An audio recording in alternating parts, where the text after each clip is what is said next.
Blaise was destined to experience a second fright.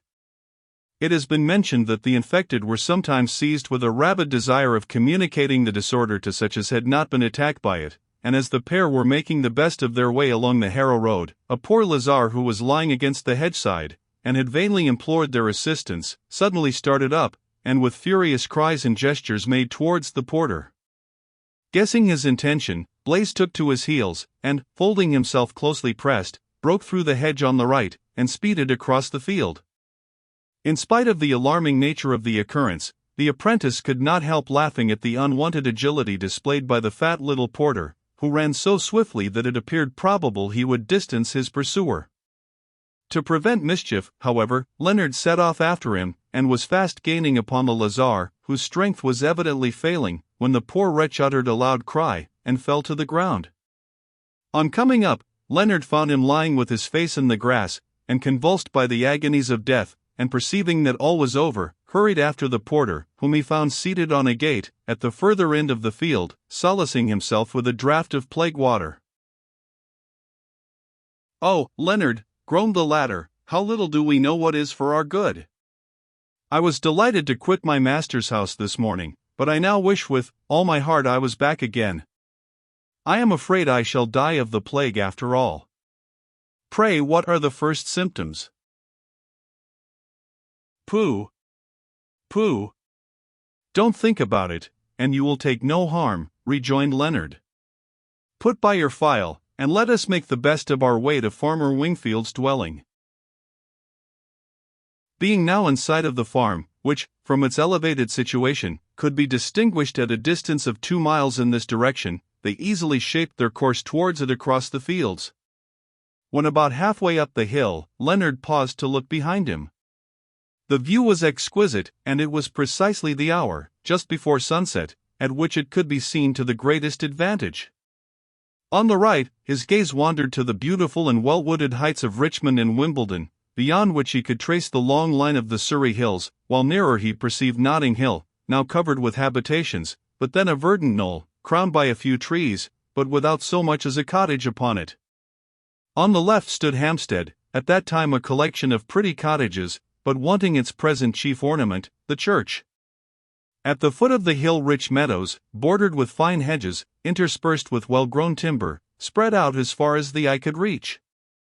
Nothing destroyed the rural character of the prospect, nor was there any indication of the neighborhood of a great city, except the lofty tower and massive body of St. Paul's, which appeared above the tops of the intervening trees in the distance. As on former occasions, when contemplating the surrounding country from the summit of the cathedral, Leonard could not help contrasting the beauty of the scene before him with the horrible scourge by which it was ravaged.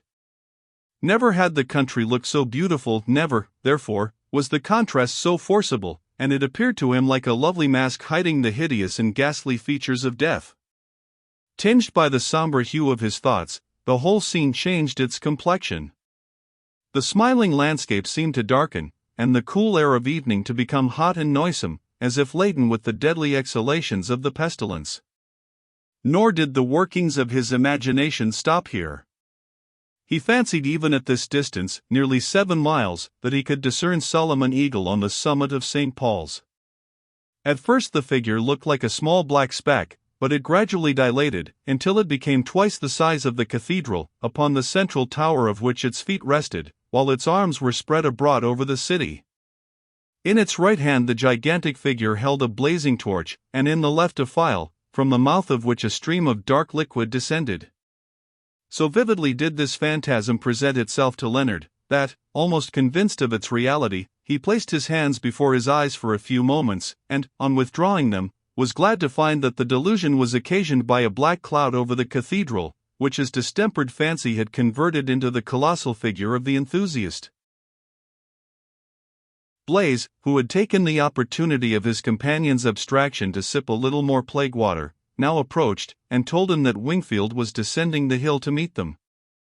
Rousing himself, Leonard ran towards the farmer, who appeared delighted to see them back again, and conducted them to his dwelling. Owing to the tender and truly maternal attention of Dame Wingfield, Amabel was so much better that she was able to join the party at supper, though she took no share in the meal.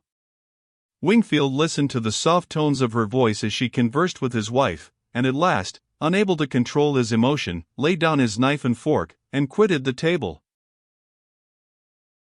"What is the matter with your husband?" inquired Amabel of her hostess. "I hope he is not unwell." "Oh, no," replied the good dame, "your voice reminds him of our daughter, whose history I have related to you, that is all." "Alas," exclaimed Amabel, with a sympathizing look, "I will be silent, if it pains him to hear me speak." "On no account," rejoined Dame Wingfield. "The tears he has shed will relieve him. He could not weep when poor Sarah died, and I feared his heart would break. Talk to him as you have talked to me, and you will do him a world of good." Shortly afterwards, the farmer returned to the table, and the meal proceeded to its close without further interruption. As soon as the board was cleared, Wingfield took a chair by Amabel, who, in compliance with his wife's request, spoke to him about his daughter, and in terms calculated to afford him consolation. Leonard was enraptured by her discourse, and put so little constraint upon his admiration, that Nisa Macascree could not repress a pang of jealousy. As to Blaise, who had eaten as much as he could cram, and emptied a large jug of the farmer's stout ale, he took his chair to a corner, and speedily fell asleep, his hoarse but tranquil breathing proving that the alarms he had undergone during the day did not haunt his slumbers. Before separating for the night, Amabel entreated that prayers might be said, and her request being readily granted, she was about to retire with Nisa, when Wingfield detained them. "I have been thinking that I might offer you a safe asylum here," he said. "If you like it, you shall remain with us till your health is fully reinstated." "I thank you most kindly for the offer," returned Amabel, gratefully, "and if I do not accept it, it is neither because I should not esteem myself safe here, nor because I am unwilling to be indebted to your hospitality, but that I have been specially advised, as my last chance of recovery, to try the air of Berkshire. I have little hope myself, but I owe it to those who love me to make the experiment." "If such is the case," returned the farmer, "I will not attempt to persuade you further. But if at any future time you should need change of air, my house shall be entirely at your service." Dame Wingfield warmly seconded her husband's wish, and, with renewed thanks, Amabel and her companion withdrew. As there was not sufficient room for their accommodation within the house, Leonard and the porter took up their quarters in the barn, and, throwing themselves upon a heap of straw, slept soundly till 3 o'clock, when they arose and began to prepare for their journey. Wingfield was likewise astir, and, after assisting them to feed and dress their horses, took them into the house, where a plentiful breakfast awaited them. At the close of the meal, Amabel and Nisa, who had breakfasted in their own room, made their appearance. All being in readiness for their departure, Dame Wingfield took leave of her guests with tears in her eyes, and the honest farmer was little less affected. Both gazed after them as long as they continued in sight. Having ascertained from Wingfield the route they ought to pursue, Leonard proceeded about 1/4 of a mile along the Harrow Road, and then turned off on the left into a common, which brought them to Acton, from whence they threaded a devious lane to Brentford. Here they encountered several fugitives from the great city, and, as they approached Hounslow, learned from other wayfarers that a band of highwaymen, by whom the heath was infested, had become more than usually daring since the outbreak of the pestilence, and claimed a heavy tax from all travellers. This was bad news to Leonard, who became apprehensive for the safety of the bag of gold given to Nisa by the enthusiast, and he would have taken another road if it had been practicable, but as there was no alternative except to proceed, he put all the money he had about him into a leathern purse, trusting that the highwaymen, if they attacked them, would be content with this booty. When about halfway across the vast heath, which spread around them in a wild but not unpicturesque expanse, for many miles on either side, Leonard perceived a band of horsemen, amounting perhaps to a dozen, galloping towards them, and, not doubting they were the robbers in question, communicated his suspicions to his companions. Neither Amabel nor Nisa Macascree appeared much alarmed, but Blaise was so terrified that he could scarcely keep his seat, and was with difficulty prevented from turning his horse's head and riding off in the opposite direction. By this time the highwaymen had come up. With loud oaths, 2 of their number held pistols to the heads of Leonard and Blaise, and demanded their money. The apprentice replied by drawing forth his purse, and besought the fellow to whom he gave it not to maltreat his companion. The man rejoined with a savage imprecation that he would maltreat them both if they did not instantly dismount and let him search the saddlebags, and he was proceeding to drag Amabel from the saddle, when Leonard struck him a violent blow with his heavy riding whip, which brought him to the ground.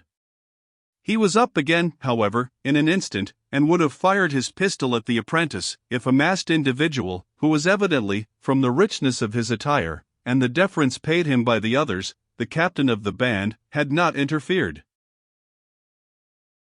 "You are rightly served, Dick Dosset," said this person, "for your rudeness to a lady. I will have none of my band guilty of incivility, and if this young man had not punished you, I would have done so myself. Pass free, my pretty damsel," he added, bowing gallantly to Amabel, "you shall not be further molested." Meanwhile, Blaise exhibited the contents of his pockets to the other highwayman, who, having opened the box of Rufus's and smelt at the phial of plague water, returned them to him with a look of disgust, and bade him follow his companions. As Leonard was departing, the captain of the band rode after him, and inquired whether he had heard at what hour the king meant to leave Whitehall. "The court is about to adjourn to Oxford," he added, "and the king and some of his courtiers will cross the heath today, when I purpose to levy the same tax from his majesty that I do from his subjects." Leonard replied that he was utterly ignorant of the king's movements, and explaining whence he came, the captain left him. The intelligence he had thus accidentally obtained was far from satisfactory to the apprentice. For some distance, their road would be the same as that about to be taken by the monarch and his attendants, amongst whom it was not improbable Rochester might be numbered, and the possibility that the earl might overtake them and discover Amabel filled him with uneasiness. Concealing his alarm, however, he urged his steed to a quicker pace, and proceeded briskly on his way, glad, at least, that he had not lost Solomon Eagle's gift to Niza. Amabel's weakly condition compelled them to rest at frequent intervals, and it was not until evening was drawing in that they descended the steep hill leading to the beautiful village of Henley upon Thames, where they proposed to halt for the night. Crossing the bridge, they found a considerable number of the inhabitants assembled in the main street and in the marketplace, in expectation of the king's passing through the town on his way to Oxford, intimation of his approach having been conveyed by avant couriers. Leonard proceeded to the principal inn, and was fortunate enough to procure accommodation. Having conducted Amabel and Niza to their room, he was repairing to the stable with Blaise to see after their steeds, when a loud blowing of horns was heard on the bridge, succeeded by the tramp of horses and the rattling of wheels, and the next moment 4 valets in splendid livery rode up, followed by a magnificent coach. The shouts of the assemblage proclaimed that it was the king. The cavalcade stopped before the inn, from the yard of which 6 fine horses were brought and attached to the royal carriage, in place of others which were removed. Charles was laughing heartily, and desired his attendants, who were neither numerous nor well armed, to take care they were not robbed again between this place and Oxford, though, added the monarch, it is now of little consequence, since we have nothing to lose. "Is it possible your majesty can have been robbed?" asked the landlord, who stood cap in hand at the door of the carriage. "I faith, man, it is possible," rejoined the king. "We were stopped on Hounslow Heath by a band of highwaymen, who carried off 2 large coffers filled with gold, and would have eased us of our swords and snuff-boxes but for the interposition of their captain, who, as we live, is one of the politest men breathing, is he not, Rochester?" Leonard Holt, who was among the crowd of spectators, started at the mention of this name, and he trembled as the earl leaned forward in answer to the king's question. The eyes of the rivals met at this moment, for both were within a few yards of each other, and Rochester, whose cheek was flushed with anger, solicited the king's permission to alight, but Charles, affirming it was getting late, would not permit him, and as the horses were harnessed, and the drivers mounted, he ordered them to proceed without delay. Inexpressibly relieved by his rival's departure, Leonard returned to the house, and acquainted Amabel with what had occurred. Quitting Henley betimes on the following morning, they arrived in about 3 hours at Wallingford, where they halted for some time, and, then pursuing their journey, reached Wantage at 4 o'clock, where they tarried for an hour. Up to this hour, Leonard had doubted the possibility of reaching their destination that night, but Amabel assuring him she felt no fatigue, he determined to push on. Accordingly, having refreshed their steeds, they set forward, and soon began to mount the beautiful downs lying on the west of this ancient town. Crossing these heights, whence they obtained the most magnificent and extensive views of the surrounding country, they reached in about 3/4 of an hour the pretty little hamlet of Kingston Lisle. Here they again paused at a small inn at the foot of a lofty hill, denominated, from a curious relic kept there, the Blowing Stone. This rocky fragment, which is still in existence, is perforated by a number of holes, which emit, if blown into, a strange bellowing sound. Unaware of this circumstance, Leonard entered the house with the others, and had just seated himself, when they were astounded by a strange unearthly roar. Rushing forth, Leonard found Blaise with his cheeks puffed out and his mouth applied to the stone, into which he was blowing with all his force, and producing the above-mentioned extraordinary noise. Shortly after this, the party quitted the Blowing Stone, and having toiled up the steep sides of the hill, they were amply repaid on reaching its summit by one of the finest views they had ever beheld. In fact, the hill on which they stood commanded the whole of the extensive and beautiful Vale of the White Horse, which was spread out before them as far as the eye could reach, like a vast panorama, disclosing 1,000 fields covered with abundant, though as yet immature crops. It was a goodly prospect, and seemed to promise plenty and prosperity to the country. Almost beneath them stood the reverend church of Uffington overtopping the ancient village clustering round it. Numerous other towers and spires could be seen peeping out of groves of trees, which, together with the scattered mansions and farmhouses surrounded by granges and stacks of hay and beans, gave interest and diversity to the prospect. The two most prominent objects in the view were the wooded heights of Farringdon on the one hand, and those of Abington on the other. Proceeding along the old Roman road, still distinctly marked out, and running along the ridge of this beautiful chain of hills, they arrived at an immense Roman encampment, vulgarly called Effingham Castle, occupying the crown of a hill. A shepherd, who was tending a flock of sheep which were browsing on the delicious herbage to be found within the vast circular space enclosed by the inner vallum of the camp, explained its purpose, and they could not but regard it with interest. He informed them that they were in the neighborhood of the famous White Horse, a figure cut out of the turf on the hillside by the Saxons, and visible for many miles. Conducting them to a point whence they could survey this curious work, their guide next directed them to Ashdown Lodge, which lay, he told them, at about 4 miles distance. They had wandered a little out of their course, but he accompanied them for a mile, until they came in sight of a thick grove of trees clothing a beautiful valley, above which could be seen the lofty cupola of the mansion. Cheered by the sight, and invigorated by the fresh breeze blowing in this healthful region, they pressed forward, and soon drew near the mansion, which they found was approached by 4 noble avenues. They had not advanced far, when a stalwart personage, 6 feet 2 high, and proportionally stoutly made, issued from the covert. He had a gun over his shoulder and was attended by a couple of fine dogs. Telling them he was called John Lutcombe, and was the Earl of Craven's gamekeeper, he inquired their business, and, on being informed of it, changed his surly manner to one of great cordiality, and informed them that Mrs. Buscott, such was the name of Amabel's aunt, was at home, and would be heartily glad to see them. "I have often heard her speak of her brother, Mr. Blondel," he said, "and am well aware that he is an excellent man. Poor soul! She has been very uneasy about him and his family during this awful dispensation, though she had received a letter to say that he was about to close his house, and hoped, under the blessing of Providence, to escape the pestilence. His daughter will be welcome, and she cannot come to a healthier spot than Ashdown, nor to a better nurse than Mrs. Buscott." With this, he led the way to the courtyard, and, entering the dwelling, presently returned with a middle-aged woman, who Amabel instantly knew, from the likeness to her father, must be her aunt. Mrs. Buscott caught her in her arms, and almost smothered her with kisses. As soon as the first transports of surprise and joy had subsided, the good housekeeper took her niece and Nisa Macascree into the house, and desired John Lutcombe to attend to the others.